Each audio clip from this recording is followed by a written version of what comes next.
আসসালামু আলাইকুম ওয়া রাহমাতুল্লাহ।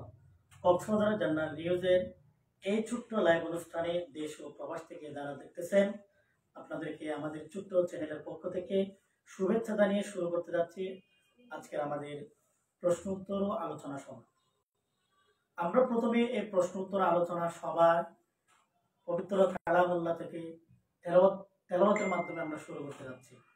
আমাদের মাঝে উপস্থিত আছেন আজকে প্রধান অতিথি হিসেবে যিনি প্রশ্ন উত্তরটি দিবেন এবং আলোচনা করবেন, কক্সবাজার সুগন্ধা বাইতুল মামুর জাম মসজিদের সম্মানিত খতিব হযরত আবু হুরায়রা রাদিয়াল্লাহু তাআলা আনহু মাদ্রাসার সম্মানিত প্রধান পরিচালক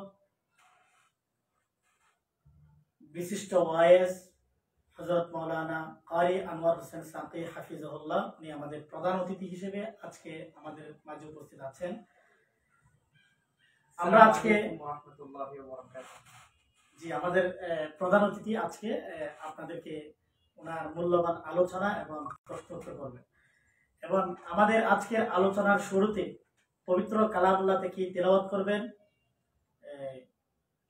মাদ্রাসাতুস সাহাবা আল ইসলামিয়া মাদ্রাসার ছাত্র মোহাম্মদ উসমান গনি। জি, আমি আপনাকে তেলাওয়াতের জন্য বলছি। আসসালামু আলাইকুম ওয়া রাহমাতুল্লাহি ওয়া বারাকাতুহু। আউযু বিল্লাহি মিনাশ শাইতানির রাজীম। বিসমিল্লাহির রাহমানির রাহিম। ইয়া আইয়ুহাল্লাযীনা আমানু ইযা নুদিয়া للصلاة من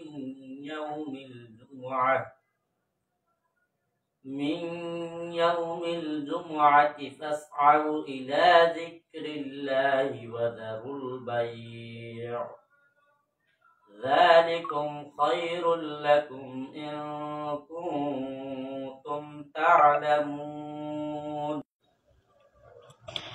فإذا قضيت الصلاة فانتشروا في الأرض وابتغوا من فضل الله واذكروا الله كثيرا لعلكم تفلحون. صدق الله العظيم. السلام عليكم ورحمة الله وبركاته. ধন্যবাদ প্রিয় ছোট ভাই হাফিজ উসমান গনিকে। সম্মানিত দর্শক শ্রোতা, আজকে আলোচনার একটু পূর্বে আমরা রসুল করিম সাল্লাল্লাহু আলাইহি ওয়াসাল্লামের নাতে মুস্তাফা শুনতে যাব। ইনশাল্লাহ আপনাদেরকে শোনার সুযোগ করে দেব। এ পর্যায়ে একটি নাতে মুস্তাফা সাল্লাল্লাহু আলাইহি ওয়াসাল্লাম পরিবেশন করবেন একই প্রতিষ্ঠান মাদ্রাসাতুস সাহাবা আল ইসলামিয়ার ছাত্রী মুসাম্মদ সাবা।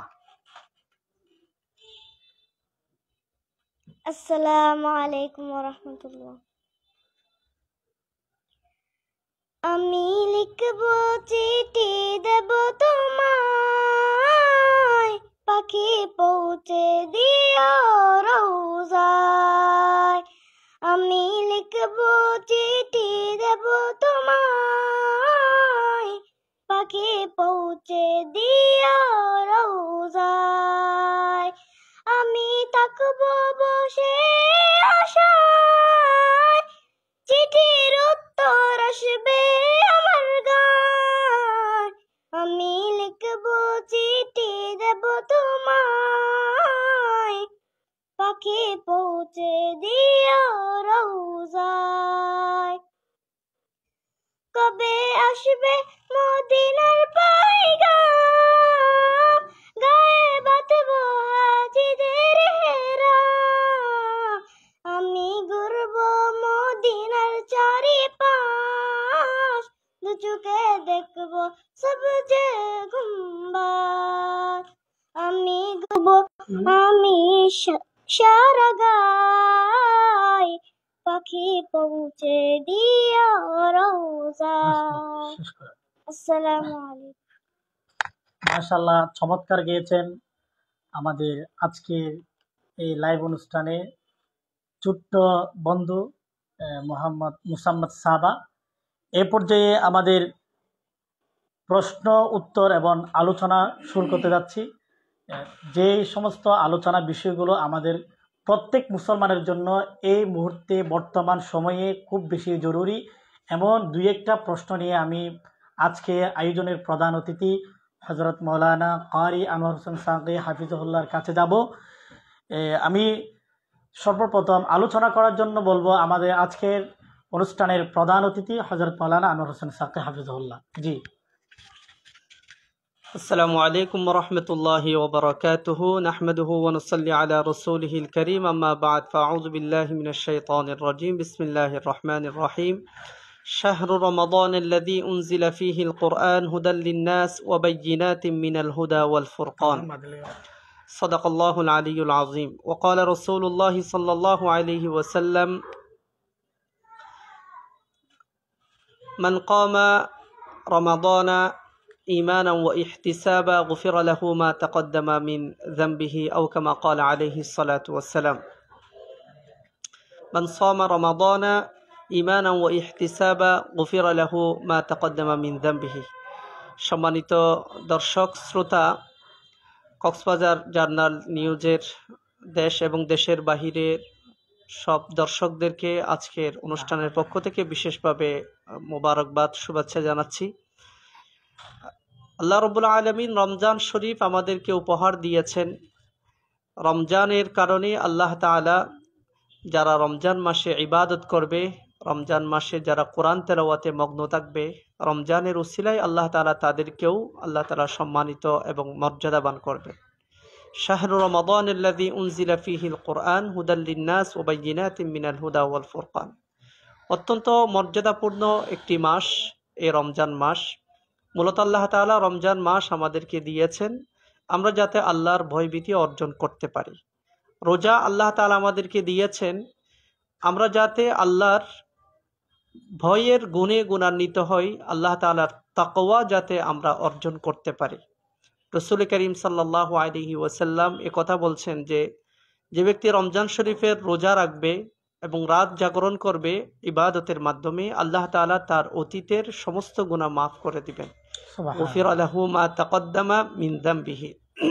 সম্মানিত দর্শক শ্রোতা, রমজান মাসের প্রতিটি সেকেন্ড, প্রতিটি মুহূর্ত, প্রত্যেক সময় আমাদের জন্য খুব বেশি মর্যাদাবান এবং এই সময় আমাদের জন্য ইবাদতের ভরা একটি সম্ভাবনার একটা মৌসুম। রমজান শরীফে কেউ যদি নফল ইবাদত করে তো আল্লাহ তাআলা ফরজের সমতুল্য সওয়াব দান করেন, এবং কেউ যদি একটি ফরজ আদায় করে তো আল্লাহ তাআলা সে যেন রমজানের বাহিরে 70টি ফরজ আদায় করলে যেই পরিমাণ সওয়াব, সমপরিমাণ সওয়াব আল্লাহ তাআলা বান্দার আমল নামাই দান করবেন। সুবহানাল্লাহ, সুবহানাল্লাহ। সম্মানিত দর্শক শ্রোতা, রমজান হয়নি, তার ভিতরে একটা হলো আল্লাহ তাআলা রমজান শরীফে কষ্ট করে বান্দারা রোজা রাখে, তার মুখের দুর্গন্ধকে আল্লাহ তাআলা মেশক আম্বর দিয়ে পরিবর্তন করে দিবেন। অর্থাৎ তার এই মুখের দুর্গন্ধ হতে পারে হাসরের মাঠে মেশক আম্বরের চেয়ে আরো বেশি খুশবু হতে পারে। খুলুফু ফামিস সাইমি আতয়াবু ইনদাল্লাহি মিন রিহিল মিসকি। আল্লাহ তাআলা কষ্ট করে যে বান্দা রোজা রাখেন তার জন্য জান্নাতে প্রতিদিন ঘোষণা করতে থাকেন, ওয়ায়ুযায়্যিনুল্লাহু আযজা ওয়াজাল, জান্নাতকে সুসজ্জিত করতে থাকেন এবং বলেন যে আমার বান্দারা অতি শীঘ্রই কষ্ট ক্লেশ শেষ করে তারা তোমার কাছে ফিরে আসবে। এবং সাগরের মৎস্য, রমজানের রোজাদার সাগরের মৎস্য দোয়া করতে থাকে তারা ইফতার করা পর্যন্ত। এভাবে অনেক হাদিসে অনেকভাবে রমজান শরীফের পুরস্কারের কথা আসছে।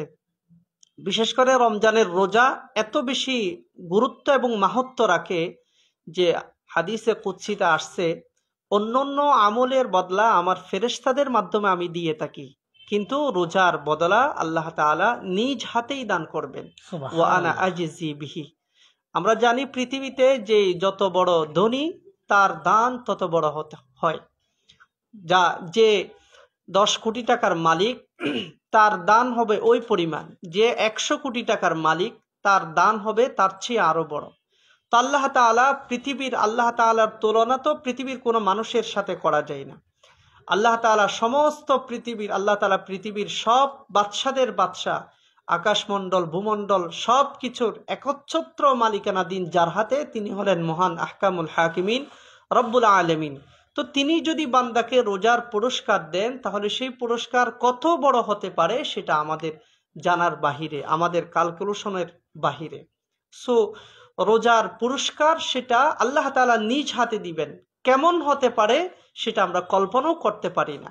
আল্লাহ তাআলা জান্নাত সৃষ্টি করেছেন, আ'দাতু লিইবাদিয়াস সালিহিন মা লা আইনুন রাআত ওয়ালা উযুনুন সামিআত ওয়ালা খাতারা আলা এর জন্য জান্নাতে রেখেছেন।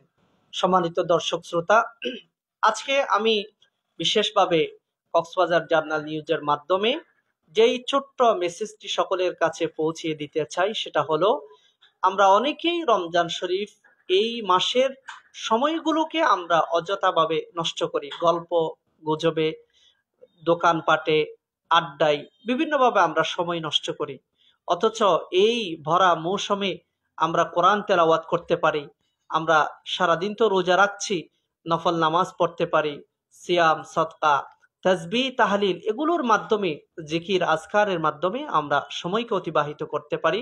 আল্লাহ তাআলা আমাদের সকলকে রমজান শরীফের প্রতিটা সময়কে গুরুত্ব এবং মূল্যায়ন করার তৌফিক দান করুন, আমিন। মোহতারাম, আমি আপনাকে যেহেতু আমাদের বাংলাদেশ বা দেশের বাইরে যারা আমাদের ভাইরা আছে, প্রত্যেকটা যেহেতু আমরা এলাকার মধ্যে থাকি, মসজিদের মধ্যে থাকি, বিভিন্ন মুসল্লিদের মাধ্যমে আমরা প্রাণ মুসলমান, এদের অন্তরের মধ্যে প্রশ্ন জাগে, যেহেতু রমজান এবং রমজানের বাহিরে আল্লাহ পাক রব্বুল আলামিন মানুষদেরকে সুস্থ এবং অসুস্থ বিভিন্ন সময় রাখে। আমি মাননীয় প্রধান অতিথির কাছে দুই একটা প্রশ্ন রাখতে চাই, যদি সময় থাকে। মাননীয় প্রধান অতিথি, আমি দুই একটা প্রশ্ন করব সবার জন্য। জি। এক নম্বর প্রশ্ন হচ্ছে, মোহতারাম, রোজা রেখে যদি কোনো রোগী ইনজেকশন করে তাহলে তার রোজার ব্যাপারে কি হবে, একটু যদি আমাদেরকে বলেন সংক্ষিপ্তভাবে, ইনশাল্লাহ সবাই খুশি হবে এবং সবার খুব বেশি ফায়দা হবে। সম্মানিত দর্শক শ্রোতা, অত্যন্ত গুরুত্বপূর্ণ সমসাময়িক একটি প্রশ্ন, যে রোজাদাররা রোজা রেখে ইনজেকশন গ্রহণ করা যাবে কিনা। প্রথম কথা হলো, রোজা ভঙ্গের যে বিশেষ কয়েকটি কারণ, তার ভিতরে একটা হলো যে খাদ্যনালীতে যদি কোনো খাবার পৌঁছে, কোনো পানি জাতীয় কিছু পৌঁছে যায়, যার কারণে তার ক্ষুধা নিবারণ হওয়ার সমূহ সম্ভাবনা থাকে, এমন কিছু তার খাদ্যনালী কিংবা তার পেটে যদি পৌঁছায়, তাহলে সেগুলোর কারণে রমজানের রোজা ভেঙে যায়। তো আমরা সকলেই জানি যে রোজাদার ব্যক্তি যদি ইনজেকশন গ্রহণ করে, তাকে যদি ইনজেকশন দেওয়া হয়, তাহলে এই ইনজেকশনের মাধ্যমে খাদ্যনালীতে কিংবা তার পেটে কখনো পানি জাতীয় কিছু অথবা খাবার জাতীয় কিছু যা ক্ষুধা নিবারণের সহযোগিতা করে, এমন কিছু ইনজেকশনের মাধ্যমে পৌঁছায় না। এজন্য ইনজেকশন গ্রহণের মাধ্যমে কখনো রোজা ভঙ্গ হবে না।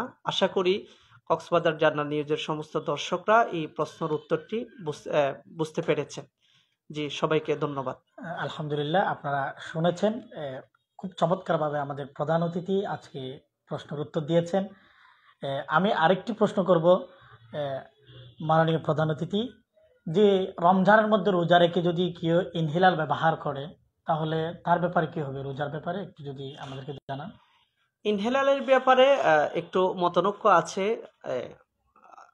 সৌদি আরব থেকে শুরু করে বিভিন্ন আরব রাষ্ট্রের যে ওলামা ইকরাম, তারা বলেছেন যে ইনহেলারের যেই পরিমাণ ঔষধের মেডিসিনের যে পরিমাণ থাকে, এটা খুবই কম। এটা যদি কেউ গ্রহণ করে তাহলে তার মাধ্যমে রোজা ভাঙবে না।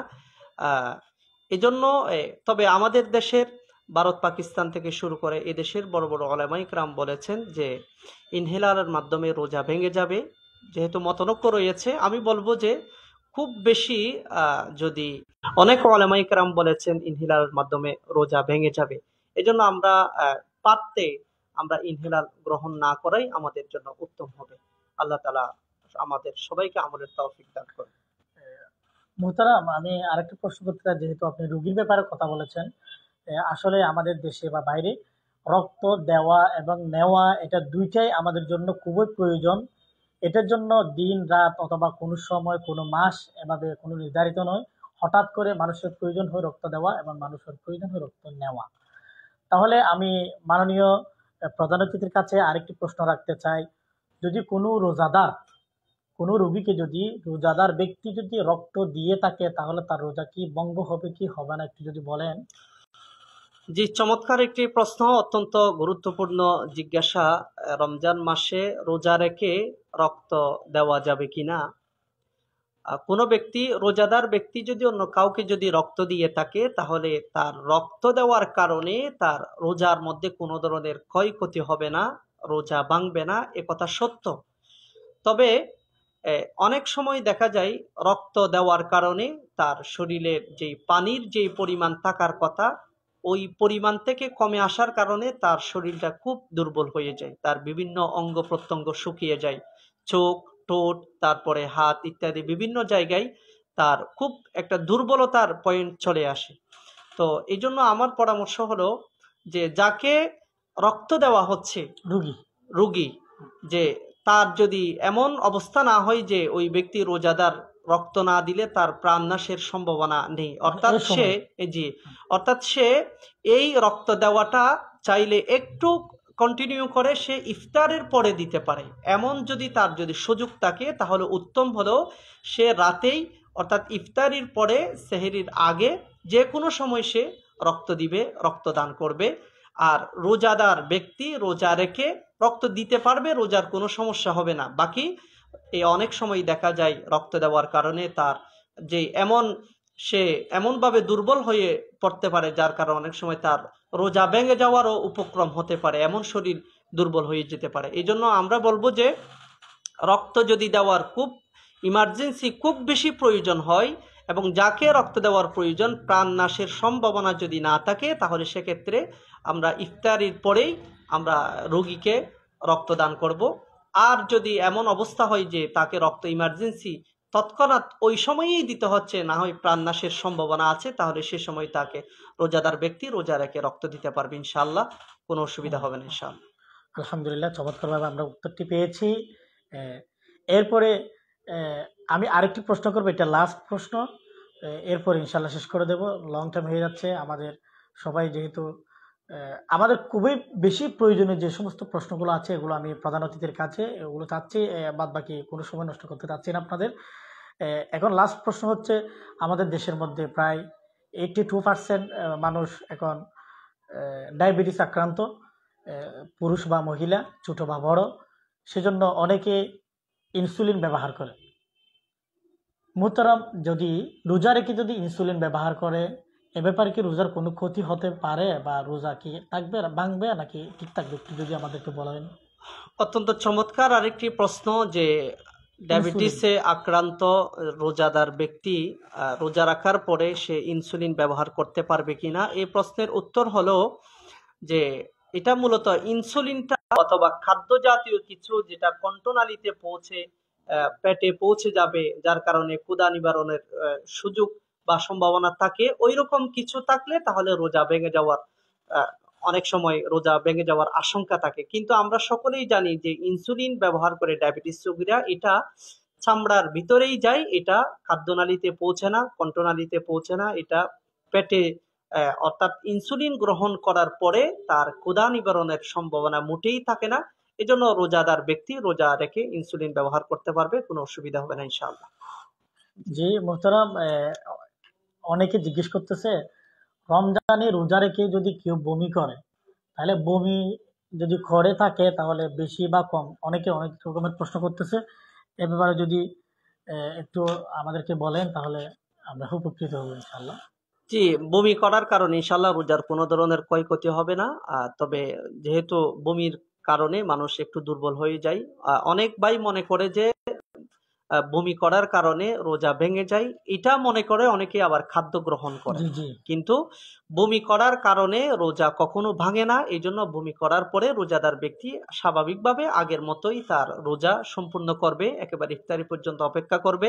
যদিও তার একটু কষ্ট হবে, বমি করার কারণে অনেক সময় শরীর দুর্বল হয়ে পড়ে, ক্লান্ত হয়ে পড়ে, এই জন্য একটু অপেক্ষা করতে হবে। ইফতারি পর্যন্ত আমরা অপেক্ষা করব, একেবারে ইফতার করেই আমরা রোজাকে ভঙ্গ করব। ভূমির কারণে কোনো রোজা ভঙ্গ হবে না ইনশাআল্লাহ বিইজনিল্লাহ। আলহামদুলিল্লাহ, আজকে আমাদের লাইভের প্রায় শেষ। মাননীয় প্রধান অতিথি আজকে আমাদেরকে চমৎকারভাবে রোজার ব্যাপারে কিছু মাসালা, প্রশ্ন উত্তরগুলো আলহামদুলিল্লাহ আমার খুবই চমৎকার লেগেছে। আপনাদেরও যারা দেশ বা প্রবাস থেকে যারা দেখতেছেন, আপনাদের খুবই প্রয়োজনীয় এই প্রশ্ন উত্তরগুলো। আজকে আমি কক্সবাজার জানলা নিউজের এই ছোট্ট লাইভের পক্ষ থেকে, অর্থাৎ এই চ্যানেলের পক্ষ থেকে আপনাদেরকে সর্বশেষ আবারও ধন্যবাদ জানিয়ে আজকের লাইভ সমাপ্ত করলাম। আসসালামু আলাইকুম ওয়া রাহমাতুল্লাহ।